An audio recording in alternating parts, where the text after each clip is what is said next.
수업 시작하겠습니다. 반갑습니다. 자, 오늘 부동산 공법 첫 시간이죠. 일단 오늘 처음 뵙는 분도 있고 하니까 제 소개부터 먼저 드리도록 하겠습니다. 저는 부동산 공법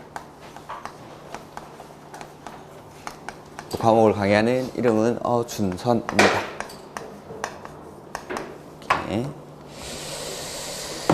자, 오늘 이제 처음 뵙는 분들도 많은데 강의 계획서 나갔죠? 강의 계획서.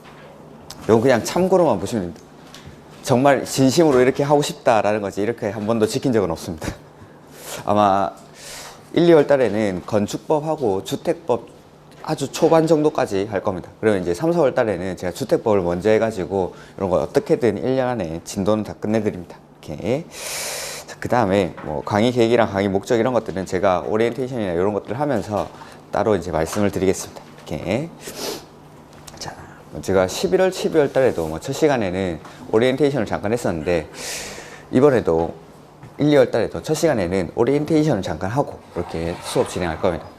11월 달에는 제가 이제 수업 공부할 때 이제 마음가짐 같은 거 정도 말씀드렸다면은 오늘은 좀 구체적인 공부 방법에 대해서 좀 말씀을 드렸으면 해서 잠깐 시간을 할애해가지고 좀 쓰겠습니다. 중간에 진도 나갈 때는 이런 것들을 말할 시간이 없기 때문에 뭐 내가 공부를 좀 해봤고 나는 뭐 공부라면은 누구보다 자신 있다. 자신의 방법대로 하시면 됩니다. 저는 좀 공부 같은 거 해본 지도 오래됐고 어떻게 해야 될지 잘 모르겠다 아니면은 요 공부는 어떻게 하는 게 효과적일까 라고 뭐 궁금해 하시는 분들을 위해서 말씀을 드리는 거고 제가 이제 뭐 수많은 불합격을 통해서 터득한 방법들을 몇 가지 제시를 해 보겠습니다. 그러니까 제 말이 맞다 싶은 분들은 절 따라 하시면 되고 아니면은 자기 나름대로의 방법대로 공부를 하시면 됩니다. 자, 보면은 우리가 지금 이제 1, 2월 강의 그 다음에 3, 4월 요때까지는 우리가 지금 가지고 계신 기본서를 가지고 공부를 하게 기본서 그 다음에 5, 6월 달 정도가 되면은 요약서가 뭐 출시가 되겠죠. 그 다음에 7, 8월 달 뭐 정도 되면은 문제풀이를 한다든지 하고 그 다음에 9, 10월 달 9, 10월 달에도 매일 시험을 치고 이제 시험장에 가겠다. 뭐 10월 31일인가 10월 마지막 주 토요일에 이제 우리가 시험을 치죠. 이렇게. 그 다음에 뭐 중간에 객관식 문제집도 하나 있을 거고. 객관식 문제집을 풀게 되고. 이렇게. 뭐 기출 문제집이나 이런 것들도 있는데 일단 요 정도. 뭐 보통 이렇게 수업을 이렇게 진행합니다 라는 걸 뭐 설명을 드리는데 그런 것들은 뭐 그때그때 오시면 되는 거고 따로 설명드릴 건 없고 1, 2월 달, 뭐 3, 4, 5월 달, 5, 6월 달 정도까지는 이론 과정을 하게 되고 이제 7, 8월 이후로는 문제풀이를 많이 하죠. 이렇게. 저는 이제 근데 좀 거꾸로 해보려고 10월 이제 31일 날 우리가 시험장에 가게 됩니다. 10월 31일인가 30일인가 뭐 이렇게 마지막 주 토요일에 저도 이제 가끔 시험장에 응원을 하러 갑니다. 응원하러 시험 잘 치시라고. 시험장 앞에 있어 보면은 가장 안타까운 분들이 짐을 바리바리 싸우시는 분들. 손에는 도시락을 싸죠. 도시락을. 점심시간에 뭘 그렇게 많이 먹는지 막 이렇게 도시락 단으로 된 거 있죠. 단으로 된 거. 단으로 된 거 뭐 1단에는 밥이고 2단에는 뭐 과일이랑 막 바리바리 싸웁니다. 그 다음에 한 손에 캐리어를 들고 옵니다. 캐리어를 질질 끄고 오죠. 그 안에 뭐 들었겠습니까? 책. 1년 동안 배운 모든 책을 다 들고 옵니다. 그분은 정말 이제 보면서 화이팅 하고 있지만 마음속으로 안타깝죠. 떨어지죠. 100%. 왜 그 책을 왜 다 들고 갑니까? 그거? 왜 다 들고 가겠습니까? 그 사람은. 불안하니까. 뭐 할지 모르니까. 시험장에서 내가 뭘 봐야 될지를 정하지 못하고 시험장에 가고 있는 겁니다. 정리가 안 돼 있다 이 말이죠. 정리가. 그러면은 우리가 이렇게 1년 동안 공부를 할 때 내가 생각해야 될 거는 시험날 내가 뭘 들고 갈지를 생각을 해야 돼요. 뭘 들고 갈지. 시험 날에는 책은 딱 한 권만 들고 과목 딱 한 권만. 그 다음에 정말 나한테 도움이 됐던 자료 같은 게 있으면은 그거 하나 정도? 이 정도. 요거를 시험 직전에 최대한 많이 반복해야 시험에 합격할 수 있습니다. 여러 개 많이 본다고 합격하는 게 아니라. 그러니까 시험 직전에 이 책을 뭐 10월 달에만 해도 한 3번에서 5번 정도만 자기가 반복할 수 있다면은 그런 분들은 떨어질래야 떨어지기가 더 힘듭니다. 60점 시험인데.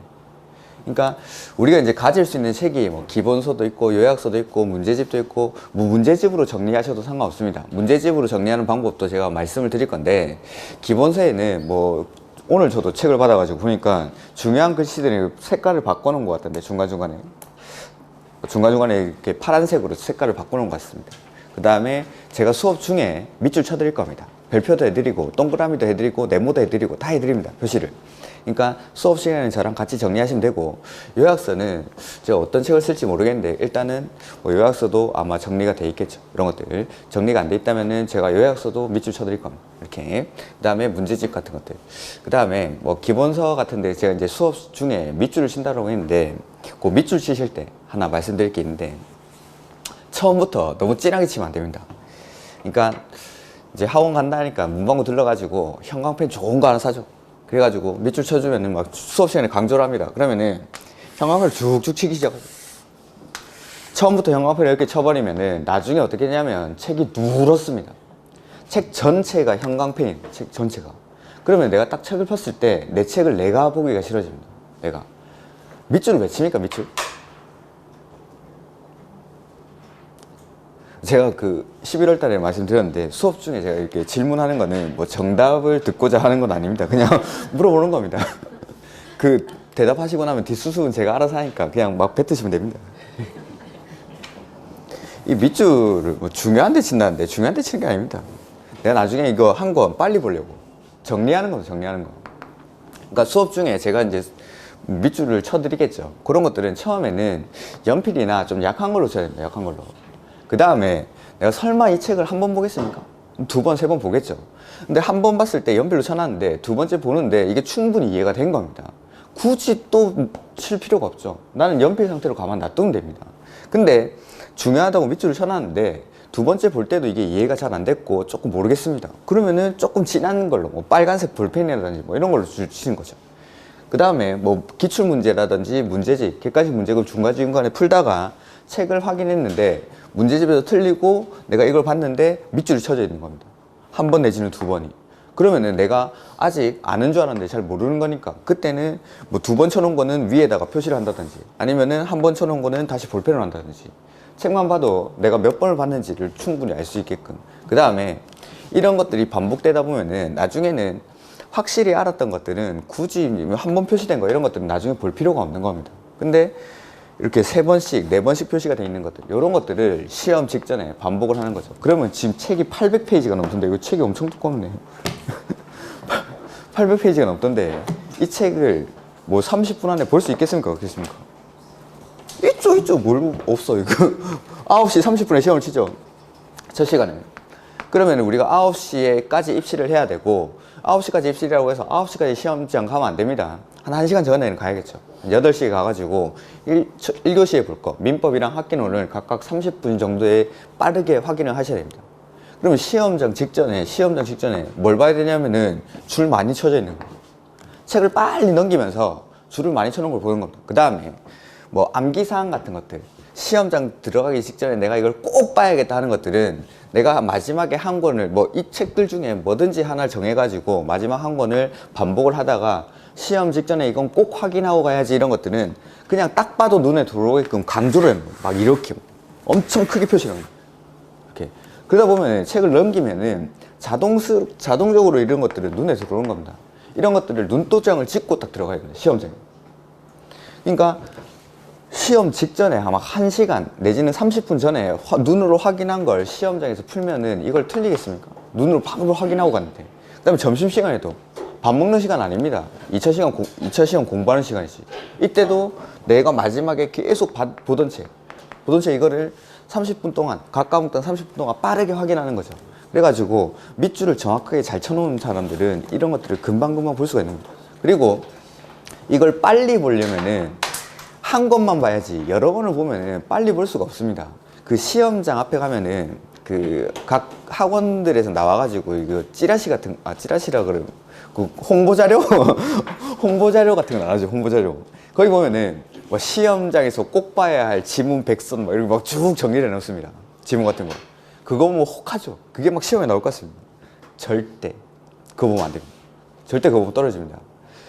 이 두꺼운 책을 보는 것보다도 이게 두꺼운 책 이거 보는 것보다도 시간이 훨씬 오래 걸립니다. 그 100가지 지문 그거 보는 시간이. 처음 받아봤으니까. 내 눈에 익은 거는 금방금방 볼 수 있는데 처음 보는 거는 시간이 당연히 오래 걸릴 수밖에 없습니다. 그런 것들은 그거 보고 있으면 다 못 봅니다. 그러니까 시험장에서는 내가 내 손에 가장 익숙한 책 요거를 계속 반복, 그러니까 9월 10월 달에도 마찬가지로 내가 가장 익숙한 책을 계속 반복해서 보는 겁니다. 한 것만 뭐 저는 제 책을 보란 말을 안 합니다. 다른 책이 정말 합격에 난 도움이 되겠다. 합격을 하기 위해서는 악마랑도 손을 잡아야죠. 굳이 뭐 제 책을 보라고 강조는 안 하는데 뭐든지 하나 봅니다. 이것저것 보는 사람이 떨어지는 거지 한 개 본 사람은 절대 안 떨어집니다. 한 개 본 사람은. 그러니까 뭐 제 책이 너무 싫다. 딴 거 보면 딴 거. 요약서 같은 거. 뭐 기본서는 상관없는 거고 요약서 같은 게 다른 거 봐도 되는데 한 권만 보셔야 됩니다. 그 한 권을 계속 반복하시는 거죠. 이걸 뭐 우리 수험가에서는 단권화라고, 쉽게 말해 단권화. 특히나 우리 시험에서는 이게 필요합니다. 특히나 한 권만.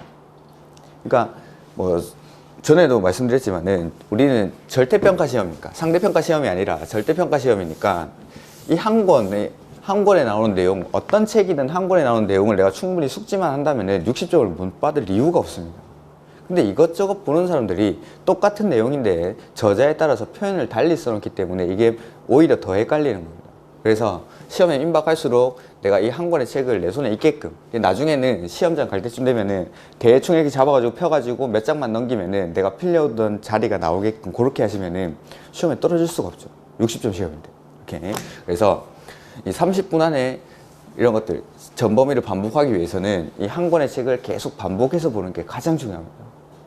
이 보면은 중간쯤 한 4월, 5월 달쯤 되면은 정보가 이렇게 사람들이 많아지다 보니까는 야, 이 과목은 누가 잘하더라, 이 과목은 누가 잘하더라 이렇게 소문을 들으면서 이것저것 자료를 수집합니다. 어떤 분들 보면은 각 과목당 파일을 막 이만한 파일을 들고 다니고 전국에 있는 모든 자료를 출력해가지고 막 모으는 거죠. 그걸 다 보시는 분들 정말 존경스러운데 그걸 다 보시더라고. 그분이 합격했느냐 떨어졌습니다. 그분이 그 많은 자료를 다 보고 가는데 그게 다 헷갈려서 그렇습니다. 똑같은 말을 사람들이 표현을 달리 하는 건데 그걸 모르고 다 모으는 거죠. 정말 안타깝죠. 그래서 그런 것들. 그래서 이 1년의 과정 동안 쭉 공부를 해올 때 내가 시험장에 뭘 들고 갈지를 생각하시면서 그 책을 공을 들여서 계속 반복해서 그 책 중심으로 보셔야 돼요. 그 책 중심으로. 그 다음에 뭐 가지고 갈 수 있는 책이 되는 거는 뭐 기본서가 될 수도 있고 요약서가 될 수도 있고 뭐 문제집이 될 수도 있는데 뭐 추천드리는 건 요약서를 추천드립니다. 대부분의 내용들이 축약이 돼 있으니까. 야, 그러면 처음부터 요약서 주지 왜 기본서부터 보노? 하는 분들도 있는데 공법 같은 경우에는 개정도 좀 자주 일어나고 하다 보니까 시험에 임박해서 개정사항들을 반영을 해야 되고, 기본서 같은 경우에는 시험에는 안 나오지만 문맥상 이해를 위해서 좀 읽어봐야 되는 문장들이 있습니다. 그런 것들을 넣어놓다 보니까는 양이 좀 많아지는 겁니다. 그래서 이제 요약서 되면은 그런 쓸데없는 것들은, 이해를 위한 것들은 다 빼고 이걸 하다 보니까 양이 이제 좀 줄어드는 거죠. 이렇게. 그 다음에 문제집을 하셔도 되는데 요거는 뭐 지금 말씀드리죠. 문제집을 정리하는 방법입니다. 문제집은 1번 문제가 있으면은 지문이 5개가 있겠죠. 처음 볼 때 내가 이 지문들 중에 완전히 알고 있는 게 1개 정도 됩니다. 요 아는 지문은 지우는 겁니다. 4개 남았죠. 그러면은 다음에 또 봅니다. 또 볼 때 아는 지문이 2개 더 늘었으면은 이걸 아예 지웁니다. 2개 남았죠, 이제. 그 다음에 진짜 모르겠는 거는 하나 살려두는 거죠. 요 하나 살려두고, 뭐 2개 살려두고. 그냥 보면서 내가 알아가는 지문들은 이제 하나하나 지워내기 시작합니다. 그러면서 내가 이 1번 문제에 있는 5개의 지문을 확실하게 압니다. 그러면 1번 문제 전체를 지우는 겁니다. 그 다음에 뭐 2번 문제에는 4번 지문이 끝까지 해결이 안 됩니다. 요거는 꼭 좀 봐야겠다 싶은 것들은 살려두는 거죠. 그러면서 이렇게 문제를 하나하나 지워가다 보면은 나중 되면은 뭐 200문제, 300문제 되는 문제집 안에서 내가 봐야 될 지문이 몇 개 안 됩니다. 그런 것들 위주로 이렇게 문제집은 이렇게 정리를 하는 겁니다. 정리할 때는. 요것도 뭐 나쁘진 않은데 이렇게 문제집을 위주로 정리하려면 문제를 정말 많이 풀어봐야 합니다. 그거는 이제 이론서 같은 거는 하나만 가지고 있어야 되는데 문제집으로 내가 만약에 정리를 하겠다 하면은 문제집을 많이 좀 풀어보셔야 됩니다. 이런 식으로 정리하면은 조금 변형을 해도 맞추기가 좀 힘들기 때문에. 그래서 문제집을 보면서 이렇게 거꾸로 오시는 것도 추천드리는 방법이긴 합니다. 이것도 나쁜 방법은 아닙니다. 이렇게 이론서를 보고 문제집을 풀어도 되는데 문제집을 먼저 정리를 하면서 모르는 부분들을 이론서로 확인하고 이런 것들도 나쁜 방법은 아닙니다. 이렇게 그 다음에 이제 말씀드릴게, 우리 공부할 때 예습이랑 복습 중에 뭐가 중요할까요? 복습? 예습? 그 집에 자녀분들 있죠. 자녀분들 학원을 보내는 이유가 학교에서 배운 거 복습하라고 보냅니까? 학교에서 배우기 전에 예습하라고 보냅니까? 애들은 학원 보낼 때 예습하라고 보내고 우리는 왜 복습이 중요해요?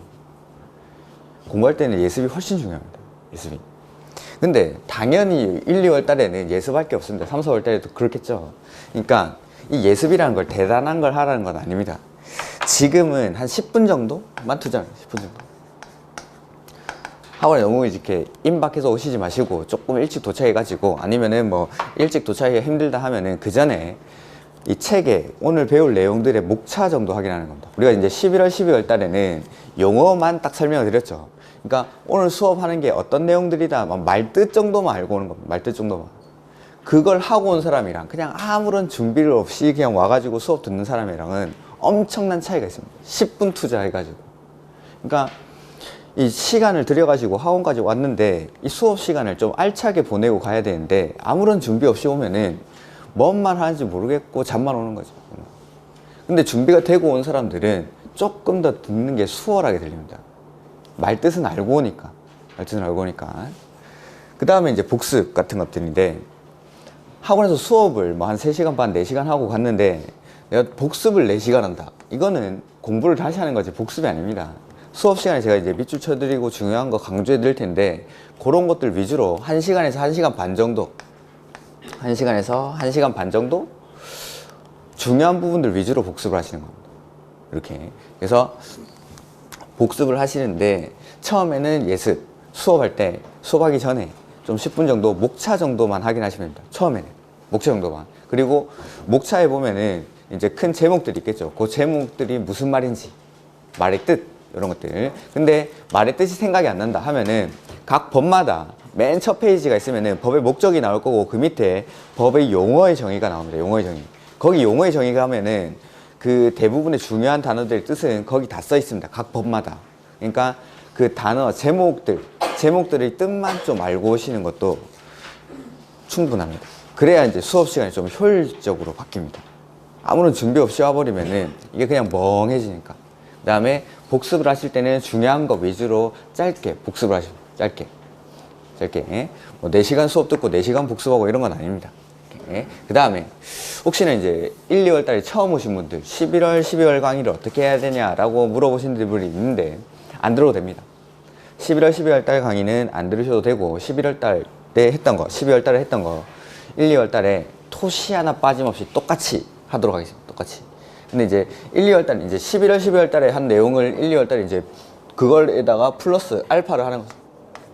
그 다음에 3, 4월 달에는 1, 2월 달, 12월 달, 12월 달에 좀 아주 기초적인 내용은 이제 여기서는 뺍니다. 여기서는 빼고 기본적인 내용에다가 또 플러스 알파 식으로 해가지고 양을 더해 나가는 거고, 5월 달 이후로는 양을 늘리진 않을 겁니다. 양을 늘리진 않고 여기서 이제 정리를 해 나가고 지금까지 배운 것들을 계속 지금부터는 반복해 나가는 겁니다. 그러니까 11월, 12월 달 강의는 안 들으셔도 됩니다. 안 들으셔도. 그리고 제가 이제 학원 같은 데 있다 보면은 특히 어르신들 여기는 이제 나이가 꽤 계신 분이 잘 없는데, 복습을 하실 때 수업 끝나고 나면은 집에 돌아가셔가지고 강의 올라오기만 막 기다리고 있습니다. 강의 올라오고. 그래가지고 수업 듣고 바로 또 강의를 또 봅니다. 그리고 나서 저녁 식사를 하시고 강의를 또 보죠. 아, 정말 존경스럽죠. 그 재미없는 걸 하루에도 몇 번씩 보고 있습니다. 그거는 그렇게 좋지 않은 겁니다. 이 공부라는 것 자체가 원래는 자기가 하는 거죠, 자기가. 저는 어디까지나 여러분들 공부를 도와주는 조력자의 역할이지 제가 공부를 하는 건 아닙니다. 자기가 공부를 해야 하고, 그 다음에 수업, 강의를 듣는 거는 어쩔 수 없이 수동적일 수밖에 없는 겁니다. 강의라는 게. 근데 강의를 듣고 가가지고 똑같은 내용을 아무런 중간 과정 없이 또 복습을 하고, 그 다음에 또 중간 과정 없이 또 강의를 듣고, 이거는 계속 들리던 것만 들립니다. 처음에 들었던 게 또 똑같이 들리고 똑같이 들리고 새로운 내용들이 그렇게 많이 오지를 않습니다. 근데 중간에 꼭 해야 될 게 자기 공부를 해요. 자기가 능동적으로 책을 한번 읽어보는 겁니다. 그리고 나서 강의를 들으면은 처음에는 안 들렸던 게 두 번째에는 들릴 겁니다. 만약에 이제 강의를 내가 반복해서 듣겠다라고 하면, 그러니까 강의를 듣고, 그러니까 예습을 일단 목차 정도 확인하고 오는 거죠. 그 다음에 수업을 듣고 책을 한번 살 읽어보는 겁니다. 이해 안 되시는 분들은 이해 안 되시는 부분이나 이런 것들은 그냥 과감하게 넘어가면 됩니다. 넘어가면 되고, 그 다음에 중간에 책을 한번 읽어보고 나서 책을 이제 강의를 다시 들으면은 안 들렸던 게, 처음에 안 들렸던 게 들릴 겁니다. 공부는 자기가 하는 거예요, 자기가. 제가 정말 마음 같아서는 그 아바타 이런 것처럼 이렇게 촉수를 이렇게 꼽아가지고 제 지식을 다 넣어드리고 싶은데 그게 안 되니까. 그게 안 되니까. 이렇게 자기 공부를 해주셔야 돼요. 그 다음에, 요거에 이제 보태가지고 제가 이제 추천드리는 방법인데, 뭐 유튜브 이런 데 보면은 뭐 2개월 만에 합격한 수기, 뭐 3개월 만에 합격한 수기 이런 거 막 엄청 많이 나옵니다. 엄청 많이. 안 봅니다. 거짓말이니까. 거짓말이니까 안 보는데 한 분이 조금 마음에 와닿는 말을 하더라고요. 일단 직업은 한의사였습니다. 그 사람. 기본적으로 머리가 좋죠. 공부도 잘하는 사람이고. 근데 그 사람의 뭐 그것보다는 공부하는 방법이 저랑 생각하는 게 똑같아가지고 이렇게 대략적으로 이제 하루 일과를 한번 해보면은 월요일, 화요일, 수요일 한번 예를 들어보면 월요일 날 공법, 화요일 날 민법, 수요일 날 학개론 이렇게 예를 한번 들어보죠. 공부를 하실 때 뭐 수업 듣고 뭐 점심 식사 하시고 뭐 복습 잠깐 하고 그날 공법 공부하고 다음 날은 민법 공부하고 점심 식사 하시고 복습하고 민법 공부하고 학개론 하는 날은 학개론 공부하고 복습하시고 또 학개론 공부하고 요렇게 하시는 분들이 있는데 저는 요 방법은 그렇게 추천드리진 않습니다. 요렇게 해도 괜찮다 하면은 요렇게 해도 되는데 제가 추천드리는 방법은 자, 공법 했죠. 그러면은 아까 말씀드린 대로 1시간에서 1시간 반 정도 중요한 내용들 그거 위주로 책을 한번 쓱 훑어보는 겁니다. 그리고 복습은 끝. 그 다음에 나머지는 자기 공부 시간을 이제 다 오전에 학원에 오시니까 오후 시간에 분명히 시간이 있을 거라고 생각합니다. 뭐 다른 일을 하시는 분은 어쩔 수 없지만은 그 오후 시간에 웬만하면 자기 공부 시간을 3시간에서 4시간 정도는 확보를 해주는 게 좋지 않을까 생각합니다. 요 3시간, 4시간 동안 뭘 하냐면은 한 과목씩 공부하는 거예요. 한 과목씩.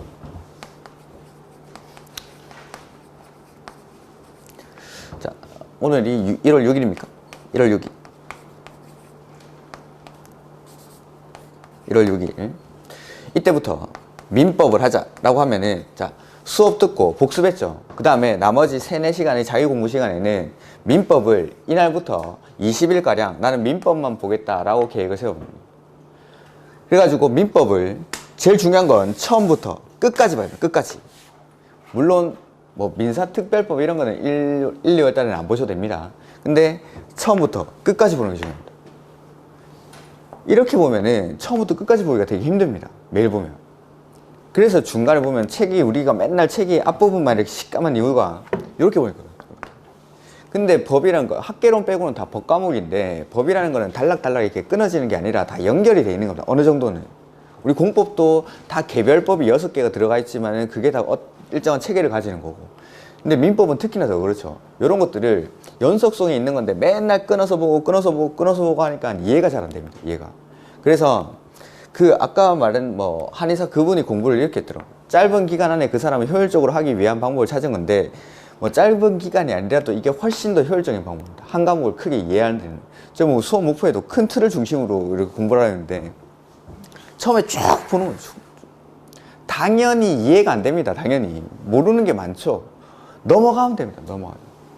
그때는 그냥 가볍게 넘어가면 되는데 그걸 이제 공부를 되게 어렵게 하시는 분들이 어떤 분들이냐면은 처음부터 이제 모르는 게 있으면은 책을 봐도 이해가 안 되죠. 네이버 풉니다. 네이버 가가지고 검색을 하는 거죠. 검색하면은 그런 것들은 뭐 허위 정보도 많고 잘 안 나오는 것도 되게 많습니다. 그러면 찾다 안 되니까 뭐 합니까? 지마켓 들어가요. 지마켓. 그게 갑자기 비비고 만두가 특가 할인하고 있죠. 그러면 이제 그거 장바구니 담고 그 인터넷 쇼핑몰 들어가는 순간 한두 시간이 훅 지나가죠. 훅.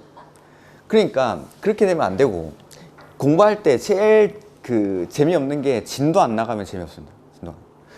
진짜 주말에 마음 먹고 도서관을 가죠. 오전 점심시간까지 내가 정말 열심히 공부하는 것 같은데 책을 보니까 페이지가 10페이지밖에 안 나가 있습니다. 아휴, 안 되겠다. 집에 가자 그러면서 집에 가죠. 재미가 없습니다. 그러니까 진도를 좀 빨리빨리 나가주셔야 됩니다. 모르는 거는 그냥 넘어가면 됩니다. 왜냐하면 한 번 하고 끝날 게 아니니까 1, 2월달, 3, 4월달, 5, 6월달, 7, 8월달, 9, 10월달까지 같은 내용을 계속 반복합니다. 같은 내용을. 물론 추가되고 뭐 쉬운 내용들은 1, 2월달부터 하지만 조금 난이도가 있는 것들은 3, 4월달, 5, 6월달에 하게 될 겁니다. 근데 쉬운 내용뿐만 아니라 중요한 내용들은 1, 2월달에 다 합니다. 이런 것들을 가만 보면은 수업 시간에만 똑같은 내용을 5번에서 6번 정도 반복하게 됩니다. 그 다음에 그래도 합격하려면 내가 스스로 한두 번 정도는 봐야 되지 않겠습니까? 그리고 뭐 중간에 뭐 특강이라든지 이런 걸 넣어버리면은 똑같은 내용을 10번을 반복할 거예요. 10번을. 그러면 지금 굳이 모두 100%를 이해를 안 해도 상관이 없다는 거예요. 나중에 또 볼 거니까. 나중에 또 볼 거니까 한 과목씩 보면서 그냥 이해가 안 가도 묵묵하게 읽어 나가는 겁니다. 민법책은 요거보다는 조금 얇을 것 같은데 아마도 한 700페이지 됩니까? 그런 것들을 20일 정도를 날짜 잡으면 하루에 한 30페이지? 충분히 읽을 수 있지 않습니까? 3, 4시간이면? 1시간에 10페이지만 읽으면 되는데 천천히. 그리고 중간에 문제 빼버리고 이러면은 얼마 되지도 않습니다 이거. 그러면 이걸 쭉 읽어 나가는 거죠. 처음부터 끝까지 봐야 됩니다. 처음부터 끝까지. 중간에 끊으면 안 되고 끝까지 매일매일. 뭐 시간이 조금 부족하다 하는 날은 좀 페이지가 짧아지더라도 일단 보는 거예요. 그 다음에 20일 지났죠? 그러면 이제 1월 말쯤 될 텐데 설날 연휴에 좀 쉬시고 그 다음에 설날 끝나고 나서 학개론 시작. 학개론도 이런 식으로 처음부터 끝까지를 쭉 보는 거죠. 그리고 나면 이제 한 2월 중순 정도 되려나? 그럼 다시 이제 1, 2월 달에는 굳이 2차 과목을 안 하셔도 되니까 복습 정도만 하시면 됩니다. 복습 정도만. 그 다음에 다시 민법으로 넘어가죠. 민법을 또 처음부터 끝까지 또 봅니다. 처음에 20일이 걸렸으면은 두 번째 볼 때는 요거보다 조금 짧아지면 좋겠죠. 근데 내가 20일 동안에 끝까지 다 못 봤습니다. 그러면 두 번째 볼 때도 20일 날짜를 잡고 안 본 부분부터 해가지고 다시 한번 돌아오는 거죠. 다시 한번. 그리고 이제 민법이 끝나고 나면은 학개론을 또 그렇게 보고 처음부터 끝까지 계속 보는 거, 반복해서 한 과목을 이렇게 날짜를 잡아가지고 이게 이해를 하는데 훨씬 더 효과적인 거예요. 이렇게 이제 처음부터 끝까지를 보다 보면은 전체 흐름을 훨씬 더 파악하기가 쉽습니다. 끊어서 보는 것보다. 이게.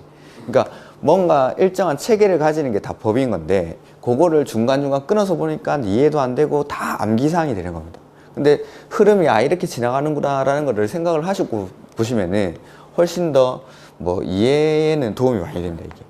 그러니까, 요렇게. 근데 계획을 너무 상세하게 세우면 안 됩니다.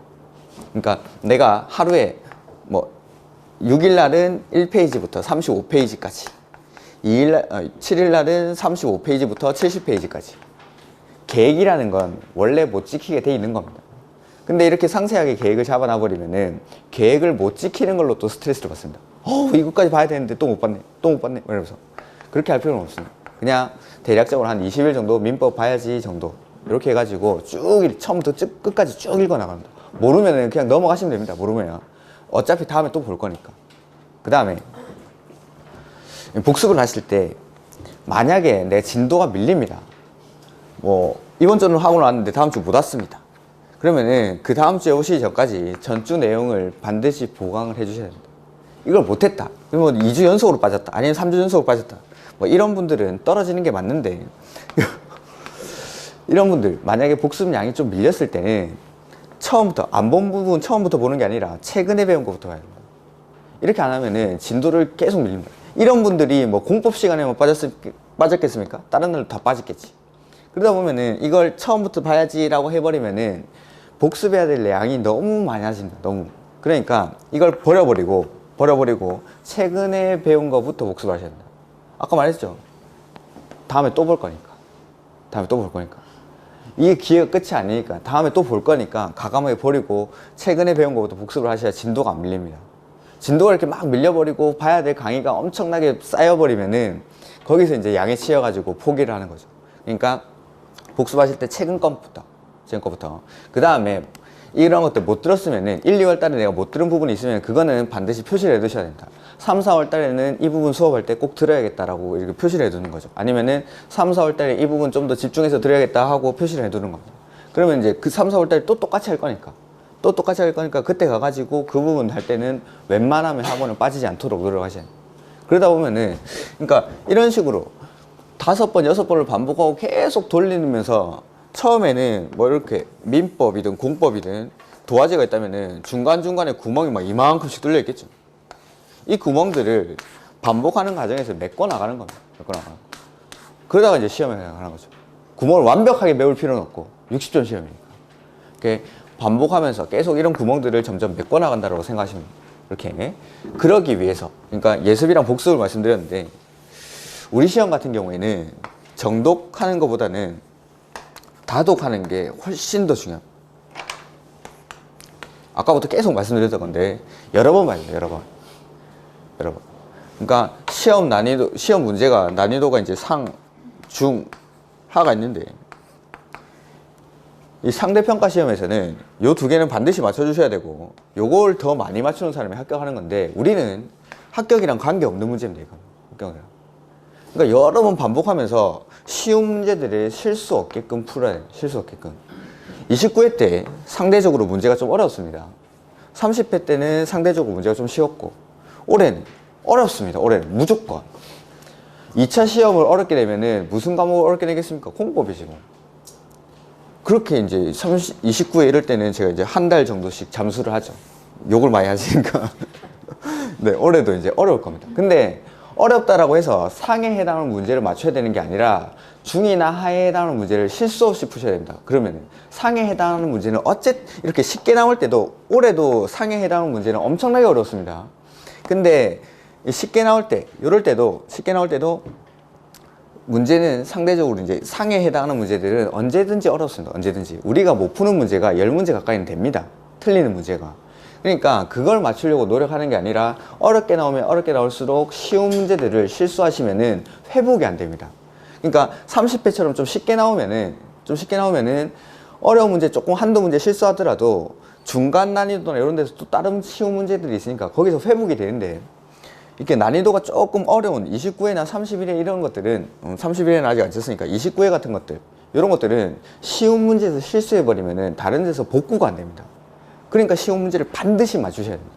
그러기 위해서 계속 반복해야 돼요. 나도 모르게 정답에 손이 가게끔. 그렇게. 그러니까 시험장에서는 보통 나의 이 맑은 정신으로 시험을 치는 게 아닙니다. 시험장 가기 10월 31일 날 시험 치면은 한 일주일 전부터 잠을 제대로 못 주무시죠. 한 2, 3일 거의 밤새고 가시는 분들 있고, 막 신경이 예민하신 분들은.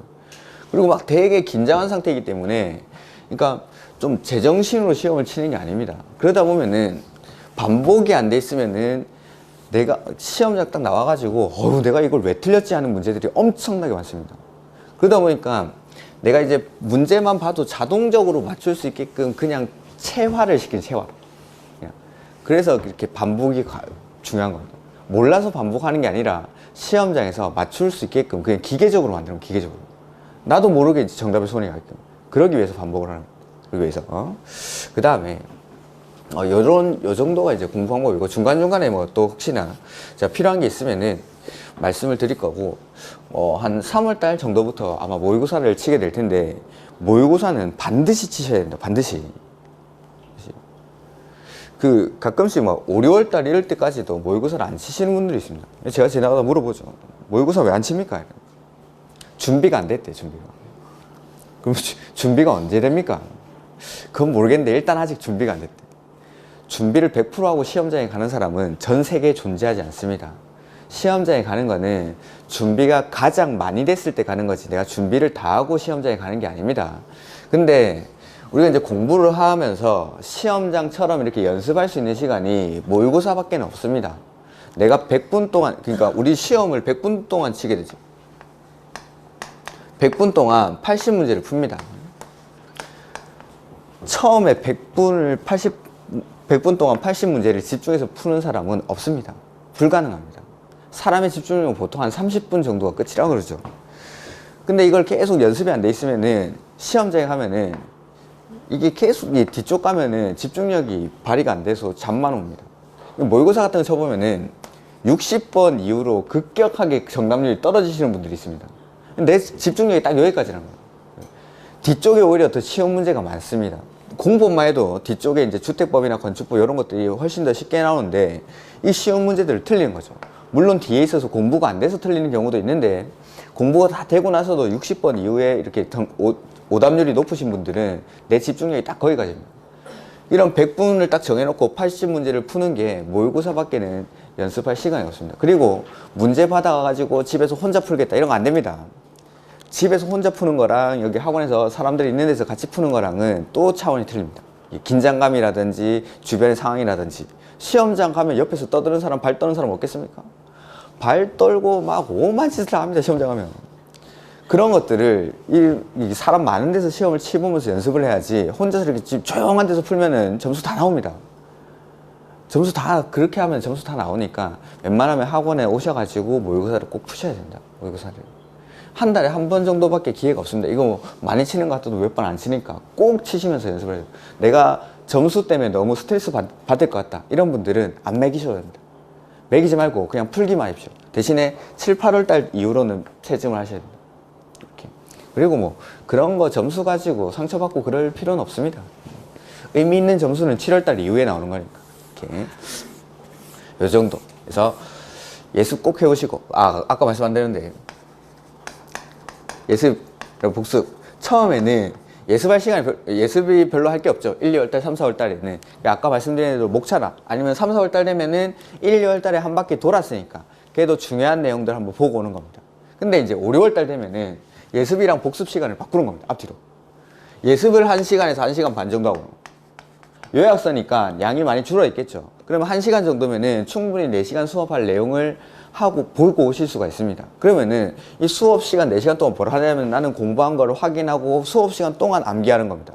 집에 가서 따로 복습할 게 없게끔. 그러니까 수업 시간을 최대한 활용하기 위해서 이제 예습을 하는 겁니다. 1, 2월 달, 3, 4월 달에는 예습을 짧게 하다가 5, 6월 달에 내가 어느 정도 공부가 됐다 싶으면은 그때는 예습을 미리 하고 오는 거죠. 그래가지고 수업 시간 동안에 내가 암기한 내용들, 공부한 내용들이 맞는지를 확인하고 가는 겁니다. 확인하고. 그러면 집에 가서 따로 복습할 필요가 없는 겁니다. 따로 시간을 내서 공부할 필요도 없고 이 수업 시간이 복습 시간이 되는 겁니다. 이렇게. 그래가지고 한 번 과정을 할 때만 해도 뭐 한 2, 3번씩 내가 볼 수 있게끔 그렇게 하시는 게 좀 더 우리 수업 시간을 효율적으로 이용할 수 있지 않을까. 그러니까 이제 인강으로 요새 많이 듣는 이유가 학원에 오다 보면 이제 시간이 아깝다 뭐 이런 분들이 많은데 그 시간이 아깝지 않게 하기 위해서 이런 예습들에다가 시간 투자를 하는 겁니다. 이렇게. 그 다음 왜 이제 1년 동안 이렇게 공부를 하다 보면 스트레스를 받을 수밖에 없습니다. 되게 이제 수험생들은 항상 불안하고 긴장된 상태고 그럴 수밖에 없습니다. 그걸 누구보다 제가 잘 압니다. 누구보다. 저도 수험생으로 거의 평생을 살았으니까. 근데 중간중간에 스트레스 해소는 좀 필요합니다. 너무 오랜 기간 동안 계속 공부만 할 수는 없죠, 사람이. 그 혹시 이 말 아십니까? 이 말 아십니까? 이게 뭐죠? 소소하지만 확실한 행복 뭐 이런 말이죠. 어르신들도 모르시네. 소소하지만 확실한 행복. 제가 이거 아주 싫어하는 말인데 저는 큰 거에서 행복을 찾고 싶은데 소소한 데서 행복을 찾으길래 뭐 젊은 사람들이 그 월급이 좀 작은 사람들이 이런 사람들이 크게 소비는 못하니까 명품 이런 거 못 사니까 뭐 치약 같은 거 이런 거 한 통에 2만 원짜리 이런 치약을 사가지고 쓰면서 행복을 느낀답니다. 그게 소확행이랍니다. 그런 게 소확행이라면 저는 10년 전부터 해왔습니다. 저는 10년 전부터. 저도 이제 수험 생활 신림동에 한 점 있었으니까 돈이 없죠. 그 공부하고 이렇게 하면 공부가 잘 안 됩니다. 공부도 안 되고 모의고사 쳐도 점수도 안 나오고 하면은 저는 제 나름대로 이제 방법을 찾은 게 문방구로 가요. 문방구. 이제 신림동 그런 데 가면 되게 큰 문방구가 있습니다. 거기 가가지고 그 문방구에서 가장 비싼 색연필을 삽니다. 3,500원. 그 독일에서 나온 색연필 있습니다. 두꺼운 거. 그걸 사가지고 좀 새로운 마음으로 밑줄을 긋습니다. 아니면은 그럼 펜을 바꾸는 펜을 뭐 샤프라든지 볼펜 같은 것들 이렇게 샤프도 요새 1,000원짜리도 이쁜 거 되게 많습니다. 이쁜 거. 그러면 이런 것들만 한번 바꿔보는 겁니다. 아니면 연습장이 아직 새 건데도 몇 장 안 썼는데도 그냥 기분이 안 좋으면은 가가지고 진짜 이제 내가 좋아하는 연습장 이런 거 새로 사가지고 다시 거기다 필기하고 말합니다. 그러니까 그 문방구에 가가지고 아무리 질러봤자 한 10,000원 정도면 충분히 만족할 만큼 지를 수가 있습니다. 그렇게 해가지고 그냥 좀 기분 전환을 나누려 했습니다.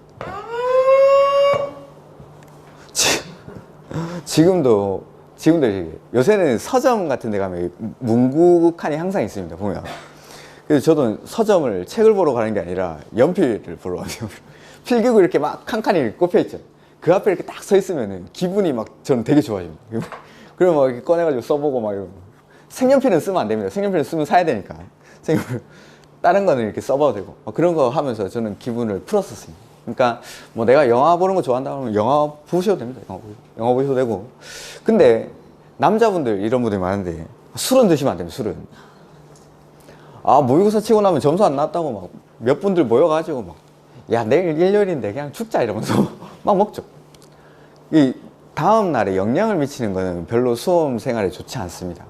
그래서 영화 같은 것들도 보면은 이 사람은 시각적인 거에 되게 약하기 때문에 이 잔상이 되게 오래 남습니다. 영화가. 그러니까 좀 웃고 그냥 까먹을 수 있는 그런 영화들도 좋지, 생각하게 하는 그런 영화들은 별로 좋지 않습니다. 그 다음에 남자분들은 이제 술인데 여자분들은 특히 이게 문제입니다. 수험생의 적입니다. 우리 이정엽 동무가 너무 잘생겼지만 그런 거 보면 안 됩니다. 웃으시는 분들은 또 사랑의 불시착을 벌써 보고 있네요. 모르시면 보지 마시오. 모르시면 보지 마시오. 손예진이랑 현빈을 궁금해하면 안 됩니다. 이번 주 결방했죠. 가슴이 아프죠. 진짜 막. 봐야 되는데. 주말까지 그것만 기다리고 있었는데 결방하죠. 너무 스트레스 받습니다. 그러니까 드라마는 진짜 보면 안 돼요. 드라마. 정말 궁금했었는데 현빈이 어떻게 되는지. 드라마는 저만 볼 테니까 그거 보지 마시고. 보면 안 됩니다. 드라마. 이게 중독성이 있습니다. 그러니까 이런 것들은 좀 안 하는 게 좋지 않나.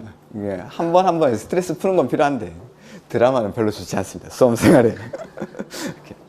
그래서 이런 것들. 그래서 아까 이제 말씀드린 거 한번 정리해 보면은 예습 같은 거 처음에 좀 간단하게 하고 오시고 복습은 짧게. 그 다음에 자기 공부 시간에 꼭 자기 공부를 하셔야 됩니다. 자기 공부를.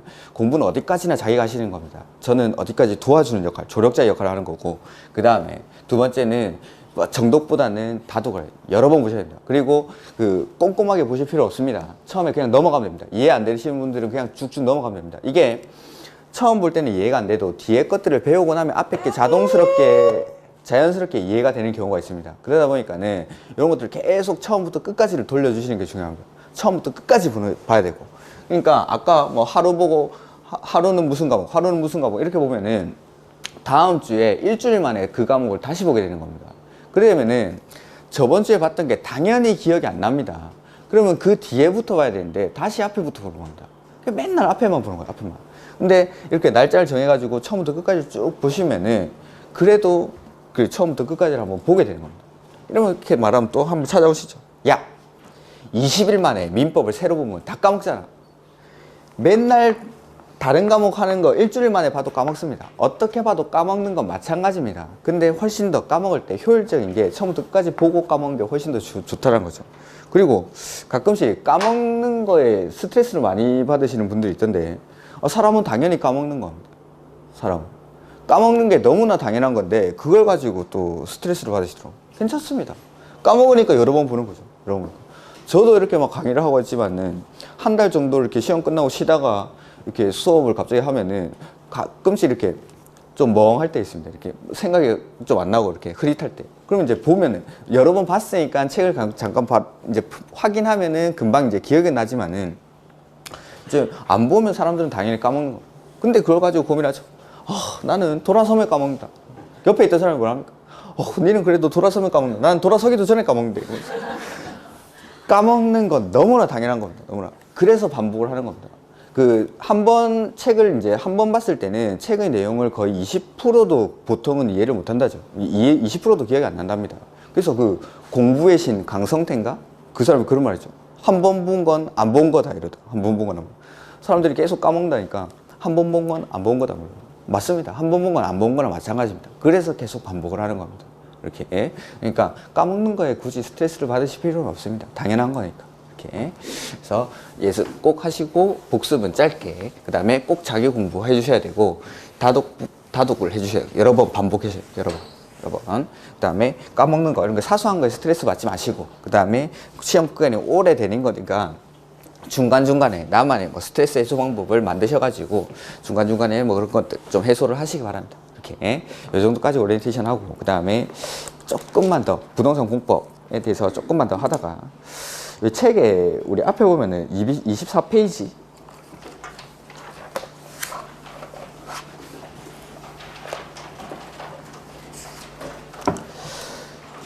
24페이지부터 해가지고 28페이지 정도에 나오는 내용은 이건 행정법 내용입니다. 행정법 내용. 굳이 여러분이 아실 필요가 없는 내용입니다. 엄청 어려운 말, 공용부담법, 뭐 물적 공용부담, 인적 공용부담 이런 거 나오고, 공용수용, 수용 같은 것들은 우리가 이제 뒤에서 배울 건데, 요 중에서 우리가 알아야 되는 단어들은 제가 수업 중에 다 말씀을 드릴 겁니다. 그러니까 이런 것들은 혹시나 잠이 안 오실 때 한번 읽어보시면 됩니다. 이렇게. 자, 부동산 공법의 의의라는 게 나오는데, 제 나름대로 부동산 공법을 의의를 해보자.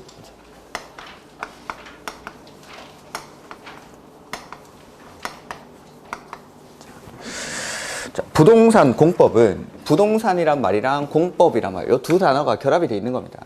이렇게. 자, 우리 시험 과목 이름이 부동산 공법인데, 우리나라에는 부동산 공법이라는 법은 없습니다. 부동산 공법이라는 법은, 이 부동산 공법은 시험 과목 이름입니다. 그래서 이 부동산 공법 안에 단행법이 6개가 들어가 있습니다. 6개가. 자, 부동산 공법이란 말을 보면은, 부동산이 뭐죠? 부동산? 네, 민법 시간에 했죠. 민법 99제 보면 나오는데, 부동산이라 하면 토지 및 그 정착물을 부동산이라고 합니다. 토지 및 그 정착물.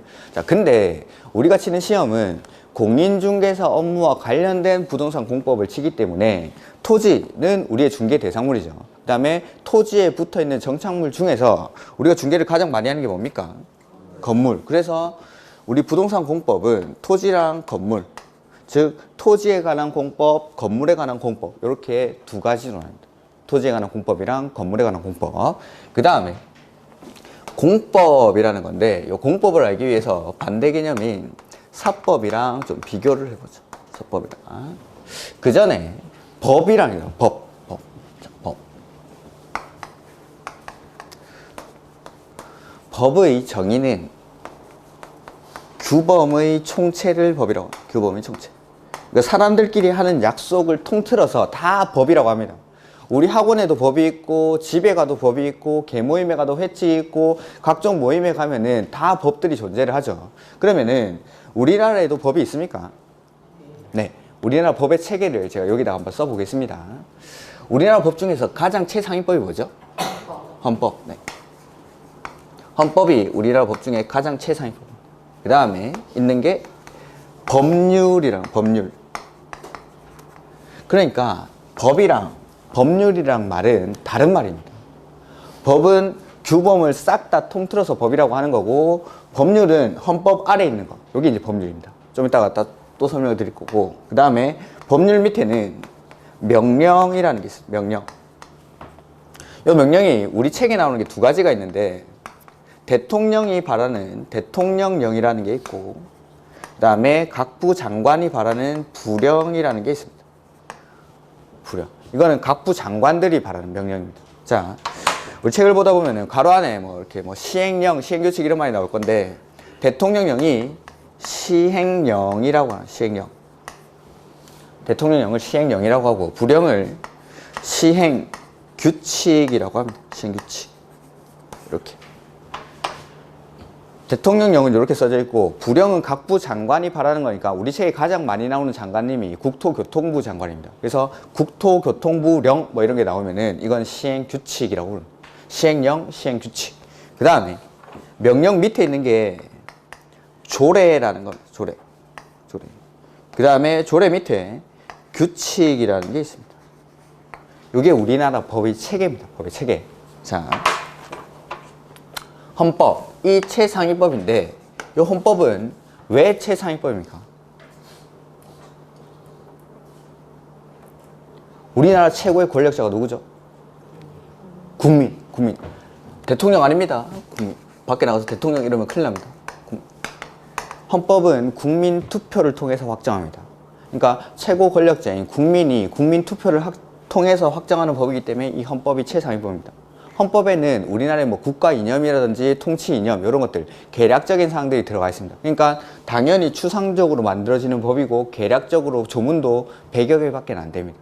근데 이 통치 이념을 실현하기 위해서 필요한 게 법률이죠. 우리나라 법치국가니까 법률. 이 법률을 어디서 만듭니까? 국회. 그래서 이 국회를 다른 말로 입법부라고 하는 거죠. 입법부.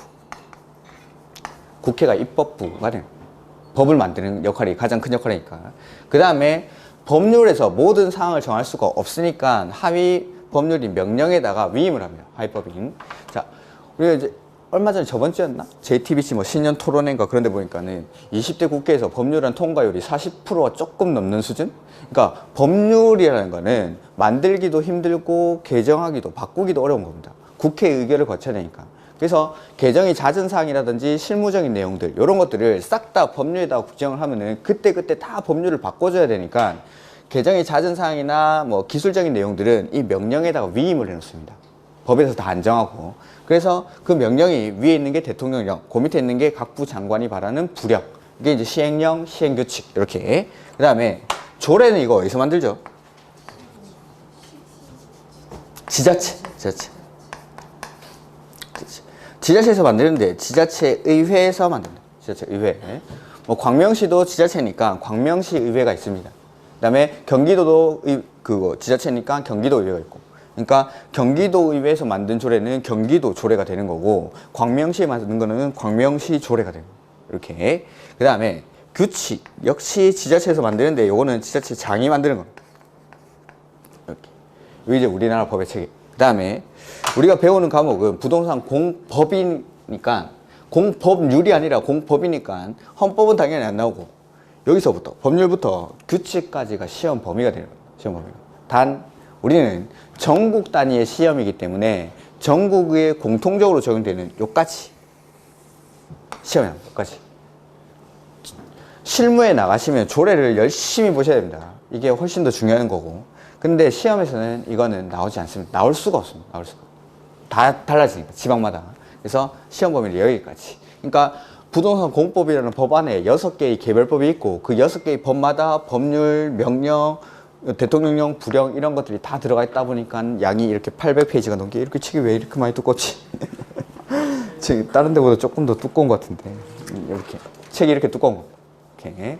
그래서 일단은 양 때문에 좀 힘들죠, 공법은. 근데 그 양들을 제가 최대한 좀 줄여드리도록 할 겁니다. 노력하면서. 자, 그래서 우리 시험은 뭐 법률, 시행령, 시행규칙 이렇게 뭐 대략적인 출제 비중을 보면은 여기 한 80% 법률이, 그다음에 대통령령이 15% 정도, 그다음에 부령이 5% 정도. 부령 같은 데서 나오는 거 이런 것들은 그냥 틀리시면 됩니다. 가볍게. 저도 수업은 거의 안 합니다. 시험에 나오는 규칙 같은 게 있는데 그런 것들은 수업을 하지만 이런 것들은 그냥 틀린다고 생각하시면 됩니다. 그 다음에 대통령령 중에서 빈출되는 부분들은 여기 기본서에 다 들어가 있을 거고 법률도 뭐 대부분의 내용이 다 들어가 있습니다. 요 정도까지는 제가 수업을 합니다. 이 정도까지는. 자, 이게 이제 우리나라 법이고 그 다음에 공법이랑 사법을 좀 비교를 해볼 건데, 자, 법이라는 거는 우리 지구상에 단 한 명만 존재하면 법이 필요합니까? 필요 없습니까? 필요 없죠. 그러니까 갑이라는 사람이 있고 이 갑이라는 사람이 을이라는 사람과 관계를 맺으면서 그 두 사람 사이에 약속을 하고 이러한 관계들이 복잡 다양화되지면서 그러한 것들을 법으로 만드는 겁니다. 그러니까 공법과 사법을 구별하는 기준은 갑과 을이 어떤 관계인지를 가지고 공법과 사법을 구분합니다. 공법과 사법을. 자, 공법은 국가 내지는 지자체와 국민 사이의 관계를 규율하는 게 공법. 물론 행정청 내부만을 구속하기도 합니다. 공법은. 근데 사법은 사인과 사인 사이의 관계를 규율하는 게 사법입니다. 여기 차이죠. 근데 이것보다 중요한 게 이 국가, 지자체, 국민이랑 사인과 사인이 어떠한 관계, 지위를 가지느냐가 훨씬 더 중요한 겁니다. 공법은 국가나 지자체가 일반 국민보다는 우월한 지위입니다. 우월한 지위. 즉, 이 두 사람이 상하관계를 가져요. 상하관계. 근데 사법은 이 사인과 사인이 평등, 대등한 관계를 가진다. 이게 차이죠. 이게 중요한 겁니다. 어떤 관계인지가. 자, 그 다음에 이 법에서 뭐 여러 가지 것들을 구별을 합니다. 뭐 민법에서도 여러 가지 구별했죠. 뭐 이렇게 A와 B를 구별할 때는 구별할 때 얻어지는 이익이 있어야 이걸 구별하는 겁니다. 이걸 구별 실익이라고 하는데 여기서도 마찬가지. 공법과 사법을 구별함으로 인해 가지고 얻어지는 이익이 뭐냐면은 사법 사이의 관계에서 분쟁이 발생했을 때 각각을 사인과 사인 사이 관계에서 분쟁이 발생했을 때는 이걸 해결하는 방법이 민사소송입니다. 갑이 을한테 돈 1억 원을 빌렸는데 변제기가 도래했음에도 불구하고 갑이 돈을 안 갚습니다. 그래서 둘 사이에 분쟁이 발생하니까 법원에 가죠. 그때는 이 민사소송으로 해결해 줍니다. 근데 공법관계에서는 행정소송으로 이 분쟁을 해결합니다. 이게 구별의 실익입니다. 구별의 실익. 그 다음에 사법은 사인과 사인이 평등 대등한 관계를 가지기 때문에 법이나 국가나 뭐 지자체 이런 사람들, 사법기관이라든지 국가기관 이런 사람들은 사인과 사인 간의 관계에 개입을 하지 않습니다. 자기들끼리 알아서 합니다. 그래서 사법 전체를 지배하는 기본 원리가 사적 자치라는 게 있어요. 사적 자치. 사적인 일은 스스로 알아서 다스리라, 이 말이 사적 자치입니다. 그러니까 법원에서 내지는 국가가 일방을 도와주지 않고 이 사람이 제시하는 증거, 이 사람이 제시하는 증거만 가지고 법관은 평등하게 판단해 주는 겁니다. 이게 사법관계.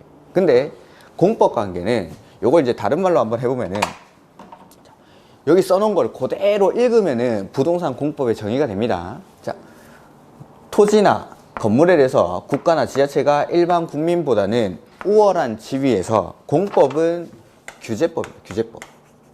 우월한 지위에서 규제를 가는 게 공법입니다. 자, 규제를 한번 볼까요? 여기 토지가 하나 있죠. 갑이라는 사람이 토지를 가지고 있는데 이 사람이 여기 공장을 짓고 싶답니다. 공장을 짓고 싶어가지고 허가 신청을 하러 갔는데 허가를 안 내줍니다. 여기는 주거지역이라서 공장을 지을 수가 없다 합니다. 갑이 가지고 있는 토지나 건물, 토지나 건물, 요거는 이 갑 개인의 재산권에 해당합니다. 재산권. 갑 개인의 재산권임에도 불구하고 이 헌법에 가보면은 국민 개인의 재산권 행사의 자유는 보장이 돼 있는데 그럼에도 불구하고 국가가 여기다가 내가 공장 짓고 싶다는데 공장을 못 짓게 합니다. 못 짓게.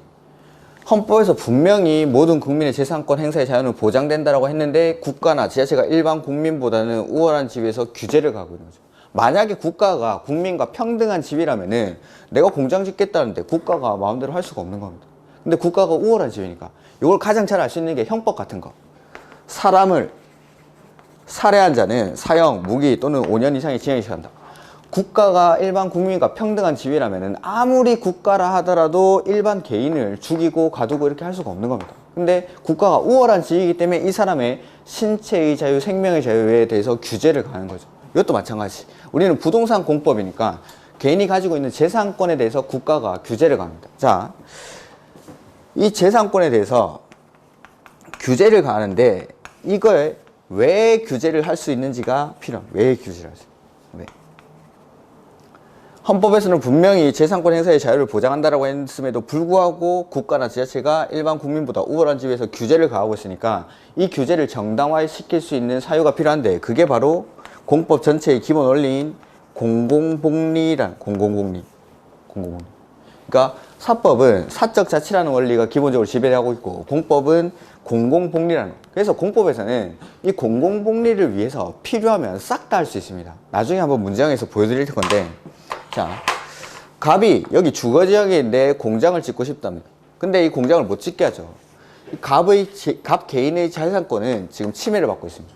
규제를 가하고 있는데 이 갑의 땅에다가 공장을 못 짓게 함으로써 얻어지는 이익이 훨씬 큽니다. 여기는 주거지역이니까 주변에 주택들이 막 들어와 있겠죠. 이 사람이 공장을 지어버리면 주변에 있는 사람들의 주거 환경의 침해를 받게 되는데 이 사람 한 사람의 개인의 재산권을 제한함으로 인해 가지고 주변에서 얻어지는 이익이 훨씬 크다는 거죠.